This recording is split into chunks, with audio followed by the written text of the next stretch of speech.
له پنجشیر څخه د جګړې تازه وروستي جزئیات. پنجشیر کې څومره طالبان او څومره مقاومتیان وژل شوي دي. السلام علیکم محترم لیدونکو، ستړي مه شئ. په پنجشیر کې جګړه د مقاومت جبهه وایي زموږ 11 ځواکونه او یو طالبان وژل شوي دي.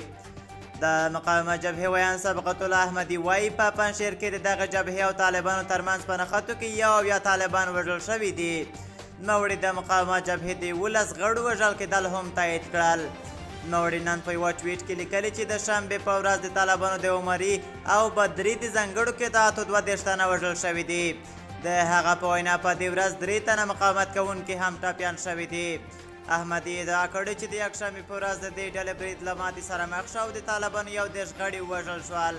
د هغه په وینا په همدې ورځ هم د مقاومت جبهې یو کمانډو په لاس کې ټپي شوی دی. د مقاومت جبهې ویان ادعا کړې چې د دوشنبې په ورځ د مقاومت جبهې 11 تنه او د طالبانو 8 تنه وژل شوي دي. هغه زیاته کړه چې په دې ورځ 14 طالبان هم ټپیان شوي دي. هغه وایي چې د مقاومت جبهې 8 غړي د طالبانو لخوا په داسې حال کې وژل شوي چې دوی بندیان وو. احمدي طالبان په جنگي جرمونو تورن کړي دي. د مقاومت جبهې ویان ویلي دی چې طالبانو ته لپاره ډېر دروند دي او دا ډله به له ماتې سره مخ شي. څو ساعته مخکې د طالبانو ویان ذبیح الله مجاهد ادعا وکړه چې د دې ډلې ځواکونو په پنجشیر کې په عملیاتو کې د مقاومت جبهې 40 غړي وژلي او 101 نور یې نیولي دي.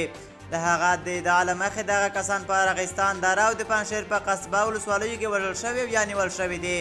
د طالبانو ویان نن ماښام په یوه ټویټ کې لیکلي چې په وژل شویو کې د مقاومت جبهې 4 قمندانان هم شامل دي.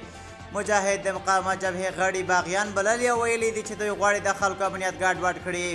مجاهد د پنجشیر په جګړه کې د طالب ځواکونو د مرجوړلې په اړه څه ونه ویل. طالبانو د پنجشیر په جګړه کې لاس لرل رد کړي او وایي چې د مقاومت جبهه فزیکي حضور نه لري. د جبهې مشري د احمد شاه مسعود زوی احمد مسعود کوي چې ملي اتل دی.